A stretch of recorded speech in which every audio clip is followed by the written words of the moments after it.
Bonsoir Maître Flambeau, Aïe, bonsoir et bienvenue. Bonsoir Karen. Un grand bonsoir pour tout le monde qui sont ici présents. Alors aujourd'hui, comme c'était le rendez-vous pour encore un nouveau live. Maintenant, on va toujours parler du vaudou. C'est la continuité parce que les émissions, elles sont successivement et agencées. Les formations, les idées ou encore les avancées, ils sont tous connectés et les émissions l'une après l'autre. Donc c'est pour cette raison, il ne faut pas rater les émissions car à chaque émission, nous avons toujours de nouveaux contenus et de nouveaux savoirs et de nouvelles connaissances à émettre ou encore à enseigner avec nos frères, nos sœurs qui sont partout dans le monde, surtout nos frères et les Noirs qui sont partout dans le monde, surtout les francophones. C'est encore un plaisir pour nous d'avec vous afin de présenter ou encore et de faire cette émission. Aïe Bobo à tout le monde, Aïe Bobo à Cousin Zaka, Aïe Bobo à tout le monde qui sont ici présents. C'est encore pour nous un grand plaisir. Aïe Bobo. Aïe Bobo, Aïe Bobo, Aïe Bobo. Alors en fait, j'aimerais juste pouvoir clarifier quelque chose juste avant de commencer le live directement parce que j'ai eu quelques réflexions par rapport au dernier live. Voilà, et je me suis dit que ce serait bien qu'on en parle, comme ça on clarifie les choses. Parce qu'il y a des personnes qui reprochent le fait que le live soit fait en français, en disant que c'est dérespectant pour les ancêtres, que c'est vendre notre tradition aux Blancs, c'est toutes ces choses-là. Et en fait, je voulais savoir ce que toi, tu en penses. Pourquoi tu acceptes de le faire en français? Est-ce que pour toi, c'est dérangeant? Qu'est-ce que tu penses de tout ça, s'il te plaît?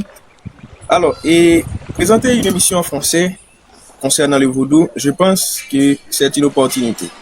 Parce que nous ne sommes pas seulement des êtres isolés. Nous ne sommes pas isolés dans le monde. Nous sommes des descendants kamites. Nous avons des frères et des sœurs et via la colonisation ou encore un ensemble de changements dans nos sociétés qui n'ont pas vraiment compris le créole, qui ne parlent pas vraiment le créole, qui sont partout dans le monde. Est-ce que devrions-nous abandonner ces gens-là? Alors, je pense, au sens clair, nous ne devons pas les abandonner. Nos frères de la Guadeloupe, nos frères martiniquais, nos frères d'Afrique, partout dans le monde, qui parlent français. Il y a beaucoup de gens dans le vaudou qui parlent français. Maintenant, ce travail-là que nous sommes en train de faire, c'est essayer en quelque sorte de reconnecter nos frères qui sont partout et ailleurs dans le monde. Donc, nous sommes haïtiens, haïtiennes, vraiment, c'est ça. Mais nous avons des frères en Afrique qui parlent français. Nous avons des frères en Guadeloupe, en France et partout dans le monde qui parlent français. Il est clair que nous ne devrions pas les abandonner. Donc, je pense que les gens là qui pensent que nous devrions enseigner le vaudou uniquement en créole, et c'est quand même quelque chose quand même qui montre, et il y a certainement le patriotisme chez ces personnes-là. Mais nous, étant que haïtiens, moi, étant que vaudouvi, j'ai eu la conscience que on a des frères partout, on a des frères en Afrique, on a des frères partout et dans les Antilles qui parlent français, qui ne comprennent pas vraiment le créole. Il faut quand même trouver un moyen de connecter avec eux. Et là, nous arrivons à cette grande révolution que nous souhaitons. Maintenant, il faut garder ça avec une attention soutenue. Nous ne faisons pas ça pour en quelque sorte donner le vaudou aux étrangers.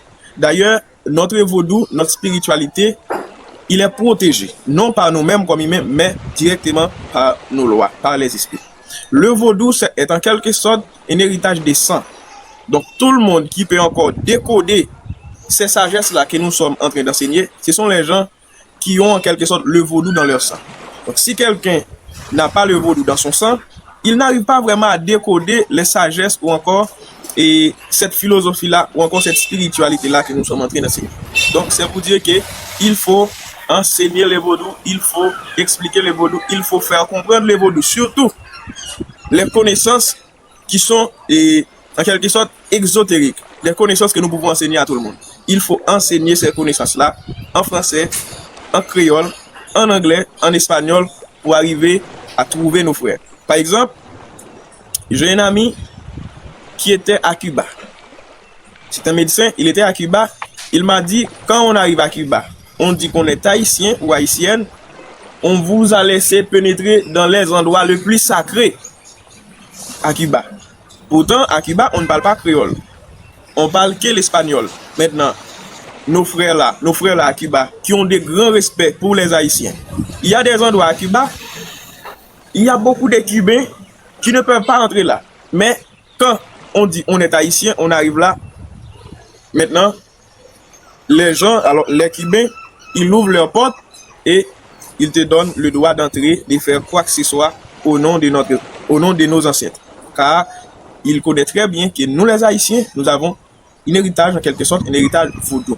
Maintenant, il faut aussi parler le vaudou en espagnol. Il faut aussi expliquer le vaudou en espagnol pour arriver à comprendre les pratiques des Cubains. Il faut aussi enseigner le vaudou en portugais parce qu'il y a un ensemble de pratiques du vaudou au Brésil. Au Brésil, il y a du vaudou. Mais cette pratique-là du Brésil, ça s'est fait en portugais. Maintenant, il faut enseigner le vaudou dans cette langue-là. Il faut enseigner le vaudou en anglais parce qu'il y a pas mal de pays en Afrique qui parlent l'anglais via la colonisation. Donc, il faut utiliser tous les moyens possibles de connecter ou encore de reconnecter avec nos frères, nos amis et ce qui a notre sang dans leur sang. Il faut le faire. Je pense que c'est une opportunité. Aïe, Bobo.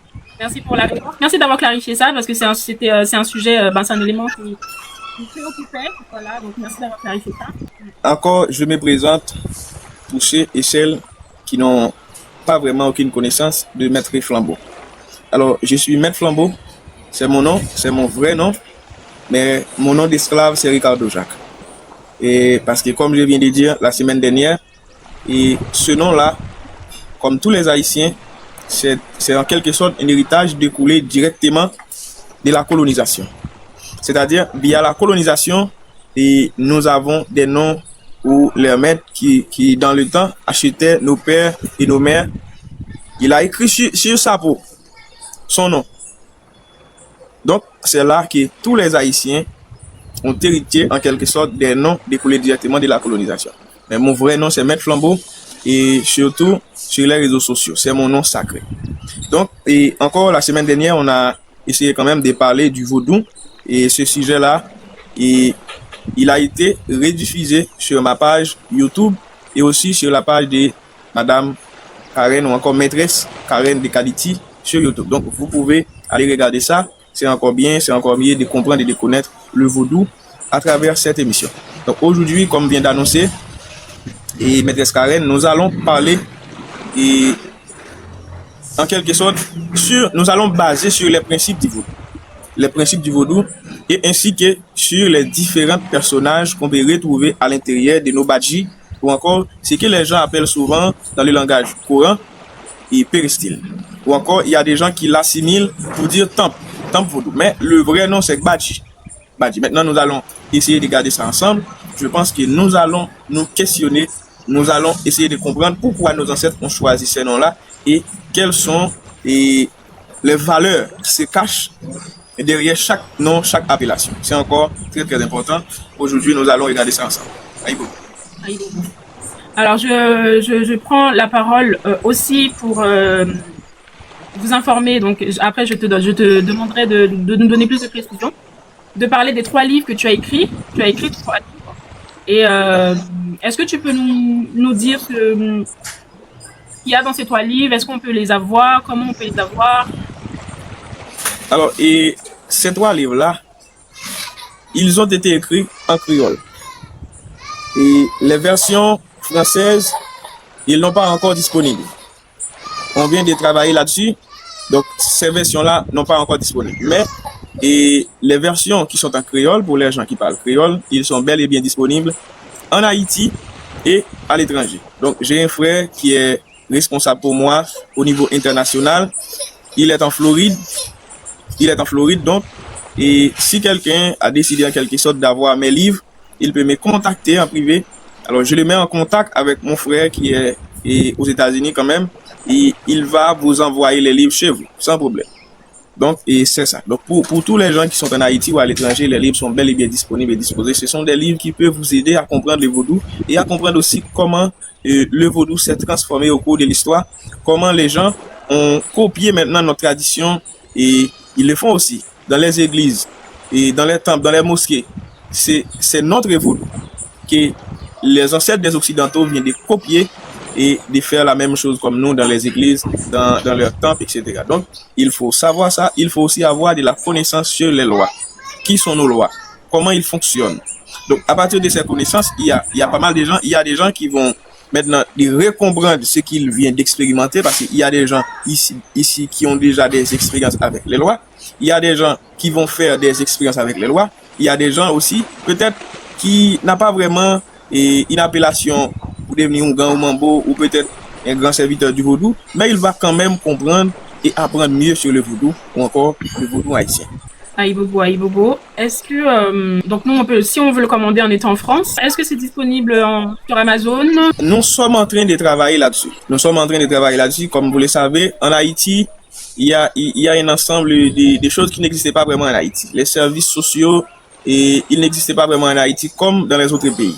Nous essayons de le faire, mais il y a certaines irrégularités au niveau d'Amazon qui nous exigent quelques documents que nous n'avons pas encore achevés et de le mettre en œuvre. Maintenant, nous sommes en train de planifier ça avec un ami des États-Unis qui va nous aider à avoir les documents nécessaires et pour mettre ça sur Amazon. Mais ça arrive dans les mois à venir. D'accord. Ok, c'est noté parce qu'il y a des personnes qui me posaient la question, savoir comment les avoir, comment les récupérer. Donc ça c'est fait. Du coup, on peut commencer le cours si tu es d'accord. Ok. Alors, allons-nous. Alors, commençons. Donc, comme je disais tout à l'heure, donc le sujet du jour, c'est donc les principes et les différents types d'unsi dans le vaudou haïtien. Donc, est-ce que tu peux commencer par nous dire c'est quoi, ça veut dire quoi, unsi? Alors, et quand on dit unsi, c'est un mot qui vient directement de la langue de nos ancêtres africains. Plus précisément, dans la langue des Fon, parmi les tribus qui, dans le temps, constituaient les royaumes dahoméens, les dahoméens. Il y a les tribus Fon, les tribus Ewe, Bantou et les Yorumba. Ce sont surtout ces races d'hommes-là qui ont fondé la grande civilisation dahoméenne. Maintenant, la majorité des mots que nous utilisons dans les vaudous viennent directement de la langue des Fon ou encore en langue fongbe africaine. Maintenant, les mots hunsi, selon nos recherches, nous voyons que nos ancêtres kamites, depuis l'Égypte antique, le plus grand initié de tous les temps, les grands Osiris, comme l'appelaient les Occidentaux, nos ancêtres africains ou encore Kemet l'appelaient Oussiré. Oussiré aussi était appelé le Christ. Donc, qui va encore plagier dans les religions chrétiennes. Mais ce qui est important, Oussiré étant initié, c'était en quelque sorte le fils de Dieu. Parce que quand on vient de donner une définition étymologique à ce mot-là, Oussiré, il va vous donner louange au ça ou bien si, qui va vous donner louange au fils de Dieu. C'est pour cette raison, dans notre tradition, on a considéré tous les initiés comme les fils du soleil. Et le soleil, dans toutes les traditions spirituelles, il était toujours au centre de toute tradition spirituelle.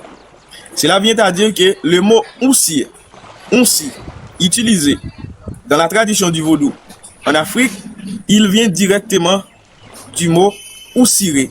Donc, oussi. On a utilisé ça, oussi. Donc, qui est en quelque sorte un oussi? Oussi, sa définition étymologique, c'est Moun, qui signifie mystère, et Si, qui signifie serviteur. Donc, quand on dit oussi, il est en quelque sorte un serviteur. Donc, tous les serviteurs, quel que soit leur grade, quel que soit leur niveau de spiritualité, il est en quelque sorte un oussi. Et en Afrique, aux Dahoméens, on les appelait aussi Vaudonsi.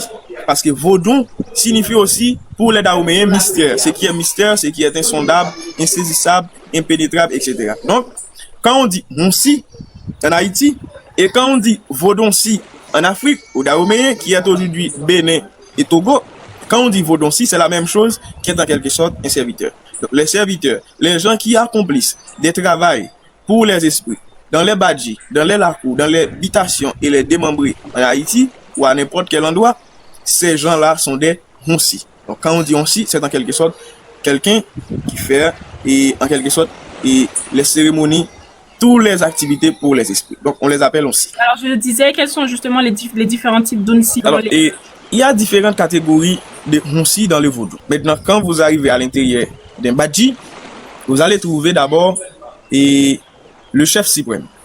Le chef suprême, on l'appelait Hungan. Les Hungan, de la langue des Congos, qui est Nganga. Nganga. Dans la tradition des Daoméens, c'est Hungan. Le Hungan est le chef suprême du badji. Donc, c'est lui qui dirige le badji. Le Hungan, son nom, c'est Hun et Gan. Hungan, Hun qui veut dire mystère, Gan qui signifie gardien. Le Hungan est en quelque sorte le gardien et des mystères, le gardien de la tradition, en quelque sorte. Donc, le Hungan, dans son badji, il est en quelque sorte le gardien de la tradition. Alors, les femmes qui pratiquent au même niveau que les Hungan qui dirigent les badji, on ne les appelle pas Hungan, on les appelle Mambo. Les Mambo, les Hungan, ce sont surtout les chefs suprêmes du badji. C'est lui qui dirige, c'est son thé qui dirige encore les badji. Après les Hungan, on a trouvé des gens qu'on appelle Laplace.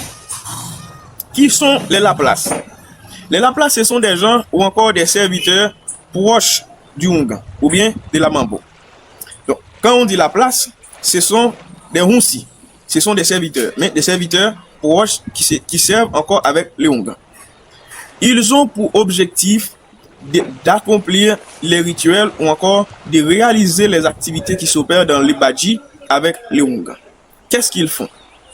Il y a plusieurs types de Laplace. Il y a Laplace confiance. Laplace le plus proche du Hungan ou encore du chef suprême des badji, on les appelle Laplace confiance. Laplace confiance, c'est en quelque sorte une personne proche du Hungan, mais le Hungan a beaucoup de confiance en cette personne-là. Donc cette personne-là est en quelque sorte un Hungan aussi, mais qui n'est pas le chef suprême en quelque sorte. Donc cette personne-là, il est un serviteur, il accomplit les travaux avec le Hungan. Quand le Hungan vient d'accomplir quelque chose, il est toujours là, il est toujours présent en toutes choses. On l'appelle Laplace confiance. Si quelqu'un vient dans ce badji-là pour demander un travail, pour faire un travail, si le Hungan ou la Mambo n'est pas présent, maintenant, Laplace confiance, il peut accomplir le travail. Très bien. Maintenant, après la place confiance, il y a la place rituelle. La place rituelle, ce sont ceux qui ont pour objectif d'accomplir les rituels. Quand vous arrivez dans un lakou ou encore dans un badji, vous voyez, il y a des gens qui mettent le feu au ferraille. Il y a des gens aussi qui font des rituels, qui vont dans les carrefours. Il y a des gens qui vont dans les bravages chercher des feuilles, etc. Donc, pour accomplir les rituels. Donc, ces gens-là s'appellent la place rituelle. Il y a aussi la place porte-drapeau. La place porte-drapeau, ce sont surtout les porteurs ou les porteuses qui portent les drapeaux sacrés des Papa Sobo, qui est l'esprit qui commande les Onfort. Donc, ces personnes-là, on les appelle la place. Après la place, dans l'accomplissement des activités dans les badji, dans les péristyles, nous avons en quelque sorte les Hontogi, les gens qui jouent les tambours. N'oublie pas, dans notre vaudou, nous avons 3 tambours sacrés. Et ces tambours-là, ils ont été faits par un maître, par un esprit qui s'appelle Papa Hontor. Selon la tradition, Papa Hontor, c'est le loi qui dirige ou encore qui donne le pouvoir aux Ontogi.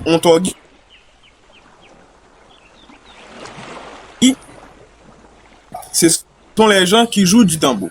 Les gens qui jouent les tambours, on les appelle Ontogi. Mais il y a 3 tambours sacrés. Alors, on a quelques bugs de ton côté. Ça va.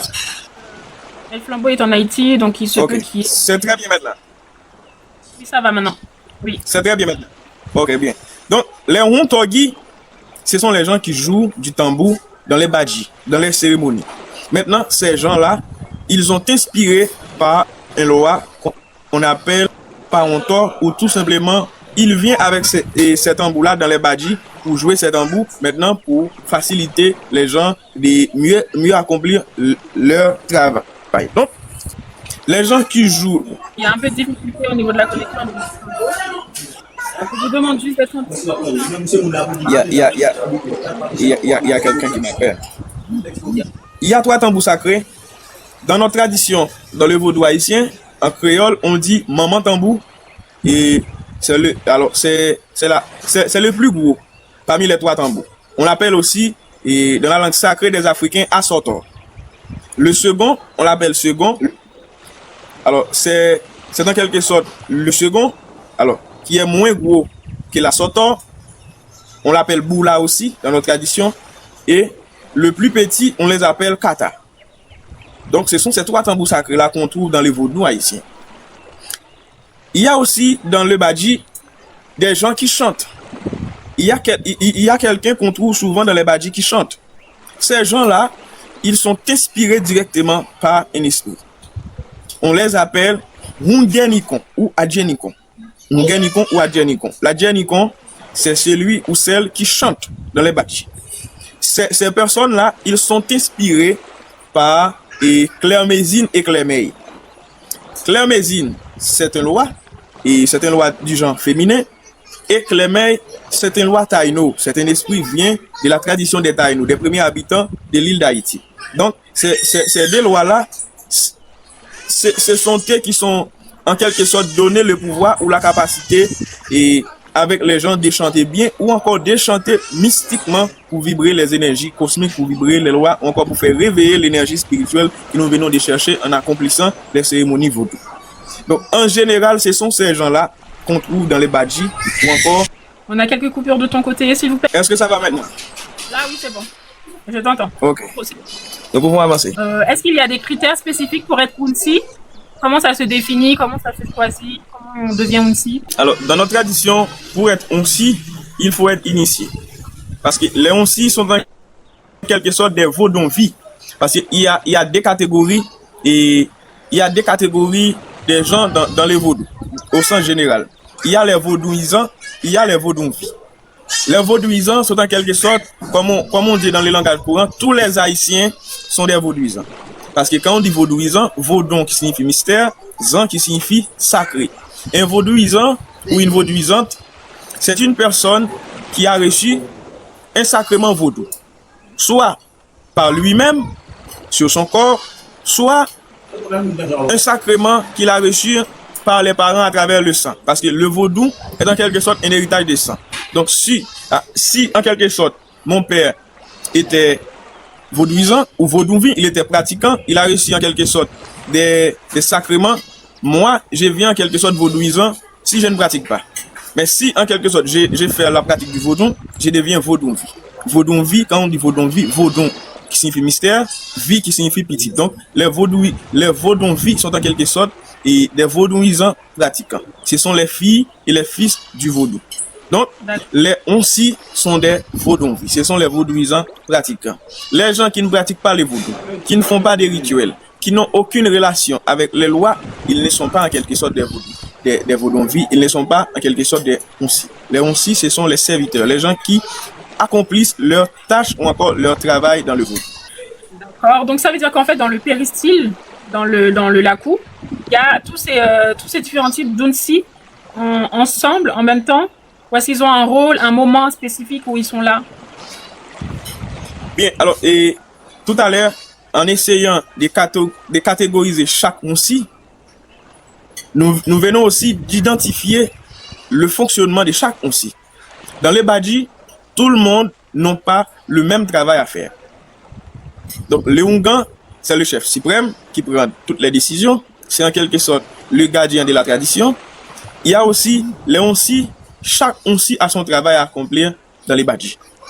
Chaque onsi a son travail à accomplir. Que ce soit au drapeau, que ce soit la place rituelle, que ce soit la place confiance, que ce soit l'ontorgui, que ce soit la djenikon. Chaque personne dans les badji a son travail à accomplir. Une salutation spéciale à Jean-Pierre, mon frère. Bonsoir à tous. Bonsoir à ceux qui arrivent. N'hésitez pas à tapoter le live, s'il vous plaît, à partager le live. Qu'on puisse sécuriser. N'hésitez pas à envoyer des cadeaux à Maître Flambeau, s'il vous plaît. Et merci à tous ceux qui tapotent. Merci à ceux qui ont envoyé des cadeaux. Merci beaucoup. Merci. Vous pouvez envoyer les questions. On prendra les questions dans les commentaires un peu plus tard. Là, on va continuer à développer. On prendra aussi une petite pause de 2 minutes. Tu me diras, hein, Maître Flambeau, quand est-ce que tu sens que ce sera nécessaire de faire une petite pause? Oui, ok. Léon Gan, comme il est dit tout à l'heure, c'est en quelque sorte le chef suprême. La Mambo, et c'est en quelque sorte aussi alors, la personne est le plus haut placé dans le bâti. Ensuite, il y a les serviteurs. Parmi les onsi, il y a la place confiance qui est plus proche du Ungan ou de la Mambo. Il y a aussi la place pour drapeau, la place rituelle, il y a l'Ontoki, il y a la Djenikon, il y a aussi un ensemble d'autres onsi qui aussi sont dans les badis mais qui n'ont pas vraiment une fonction spécifique. Donc tu as dit que tout à l'heure il fallait être initié pour devenir unsi. Et en quoi consiste en fait l'initiation? Quand j'utilise le mot initié, tout le monde dans le vaudou, tous les pratiquants sont des initiés. Tous les pratiquants dans le vaudou sont des initiés. Peut-être il y a des pratiquants qui ne savent pas vraiment s'ils sont initiés. Parce que initié, ou encore l'initiation par définition, et cela signifie mettre sur la voie. Donc c'est en quelque sorte entrer dans un champ de connaissances pour puiser de la connaissance. Donc tous les gens qui sont en train d'adopter ou en train de pratiquer un ensemble de choses qui ont rapport au vaudou, ils sont des initiés. Il y a des gens qui reçoivent leur initiation de la part des lois directement. Donc c'est le début d'une initiation. Il y a différentes catégories d'initiation. Il y a l'initiation dans les lakou ou encore dans les badji. Ce sont les lois de nos pères, de nos mères qui ont venu nous initier, soit dans nos rêves, soit physiquement. Ça, c'est encore une initiation. Il y a l'initiation Kanzo qui se fait sur Petro et Rada. Il y a l'initiation dans les sociétés secrètes. Donc, ce sont ces trois grandes initiations-là qui sont plus connues en Haïti. Donc, maintenant, tous les pratiquants sont des initiés. Il n'y a pas même une personne qui pratique le vaudou sans avoir un appel de la part de nos esprits ou encore de nos lois. Ils sont tous des initiés. Donc, pour devenir serviteur, il faut être initié. Soit par les lois, soit par une autre personne qui a reçu l'initiation lui-même, soit dans les sociétés secrètes, il faut être initié. Pour devenir pratiquant. Il faut apprendre, il faut avoir de la connaissance. Comme on dit dans les vaudou haïtiens, c'est qu'on est qui fait. Pour faire, il faut savoir. Donc c'est ça. Donc tous les gens du vaudou sont des initiés. Alors tous les pratiquants. D'accord. Donc ceux qui ne sont pas pratiquants ne sont pas forcément initiés, ou est-ce qu'en fait on est initié par le sang? Peut-être c'est un héritage par rapport à nos parents? Non, on ne peut pas initier par le sang. On peut être vaudouisant par le sang. On ne peut pas être initié par le sang. L'initiation, c'est quelque chose de personnel. L'initiation, c'est un engagement personnel. L'initiation, c'est quand on dit oui aux réclamations de nos lois. Quand il y a une loi qui t'a choisi, quand on choisit de dire oui, j'accepte, à partir d'un acte rituel. Maintenant, ça, c'est l'initiation. Donc, votre engagement, c'est votre engagement. Il y a pas mal de gens qui ont été choisis par une loi ou par un ensemble de lois. Ils n'ont pas vraiment accepté ce choix-là. Ces gens-là, on ne peut pas les considérer comme des initiés. Il faut accepter ce choix-là à partir d'un acte rituel. C'est ça l'initiation. D'accord. Donc c'est pas parce que nos parents ont été initiés que nous, forcément, derrière, on hérite en fait de leur initiation. Non, pas vraiment. Pas vraiment. Ok, très bien. Très, très intéressant. On a un rôle spécifique en tant que Unsi. Est-ce qu'on peut changer de rôle ou est-ce que ce rôle-là reste à vie? Non. Et ça n'est pas comme ça. Le rôle peut changer à tout moment. Le rôle peut changer à tout moment. Et il y a des gens aussi qui jouent presque tous les rôles dans les cérémonies. Il y a des Ongans qui accomplissent leur rituel tout seuls. Donc ces Ongans-là, il est en quelque sorte, comme on dit dans les vaudous, comme on dit dans le langage courant, c'est en quelque sorte un polyvalent. Il a la capacité de faire tout et de rien dans les rituels, etc. Donc ces gens-là, le rôle peut changer à tout moment. D'accord, ok. D'accord. Est-ce qu'ils doivent faire des sacrifices? Est-ce qu'ils ont des choses spécifiques à faire en fonction de leur rôle? Ou ils ont tous les mêmes choses à faire et puis après les rôles Non, pas vraiment. Chaque rôle, chaque fonction, et les onsi là, chaque onsi a son travail à accomplir selon leur rôle. Il y a des onsi qui sont là seulement pour, en quelque sorte, préparer la nourriture des esprits. Il y a les onsi, par exemple, quand on dit la place rituelle, il y a les onsi qui sont là, ou bien qui ont la capacité, ou bien les esprits ont fait leur choix de choisir cette personne-là pour, en quelque sorte, tracer les cérémonies, tracer les vévés. Donc, les gens-là sont des onsi, et ils sont appelés dans le vaudou la place rituelle.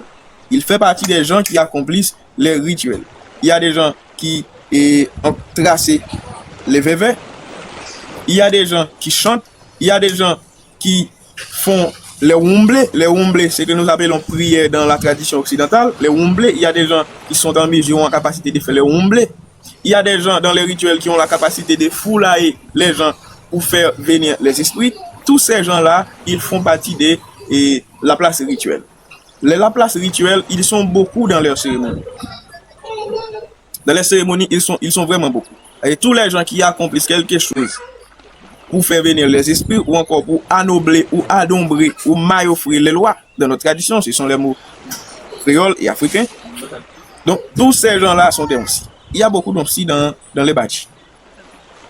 Alors, les onsi, ils jouent en quelque sorte un rôle d'abord mystique, un rôle spirituel et encore un rôle administratif. Parce que les badji, c'est en quelque sorte une institution, une administration où chaque personne a leur tâche à accomplir. Les principes du vaudou. Et c'est une question très importante parce qu'il y a beaucoup de gens dans le vaudou qui sont souvent attribués le vaudou à ce que les occidentaux appellent le Satan. Il y a beaucoup qui comprennent le vaudou comme en quelque sorte de la sorcellerie, comme une pratique spirituelle qui est là en quelque sorte pour nuire les gens. Une pratique spirituelle qui est en quelque sorte l'incarnation du mal. Il y a beaucoup des idées négatives à l'égard du vaudou, de notre vaudou. Maintenant, en comprenant les principes du vaudou, on va voir que le vaudou, c'est en quelque sorte une pratique spirituelle qui est instituée par nos ancêtres dans la pratique pour donner de la vie aux gens. Parce que les principes du vaudou, d'abord, sont basés sur l'équilibre. Les principes du vaudou, comme je viens de dire, sont basés sur l'équilibre. C'est pour cette raison, dans le vaudou, nous n'avons pas de lois pour faire du bien ou pour faire du mal. Les actions de nos lois dépendent de la situation. Parce qu'ils sont là maintenant pour garder l'équilibre des choses. C'est pour garder l'équilibre des choses. Les lois ne sont pas là pour faire du bien ou pour faire du mal à personne. Ils sont là pour garder l'équilibre. Ils sont au milieu des choses. C'est ça. Donc, les lois sont en mesure, comme nous, de faire du bien ou de faire du mal. C'est extrêmement important. Comme tous les éléments de la nature, comme nous les humains, comme les animaux, tout est exposé au principe que nous appelons la dualité des choses. Tous sont en mesure d'accomplir le bien comme le mal. Mais le bien doit être accompli dans son temps, comme le mal doit être accompli dans son temps. C'est pour ça, dans les principes du vaudou, il y a 3 principes de base où les initiés ou encore les onsi devraient respecter. Il y a 3 principes de base que les onsi, les serviteurs, devraient respecter. Ces principes-là, 1, c'est le principe de la vie. Le principe de la vie, dans ce principe, nos ancêtres nous ont enseigné que toutes les choses de la nature, que tout ce que nous voyons est animé par un esprit, qui est l'esprit originel, l'esprit universel. Cet esprit-là, on l'appelle la vie. Il est la vie. La vie qui est en moi, la vie qui est en toi, la vie qui est dans nous tous en quelque sorte. Cette vie-là, il est à respecter. Il est à regarder avec une attention soutenue.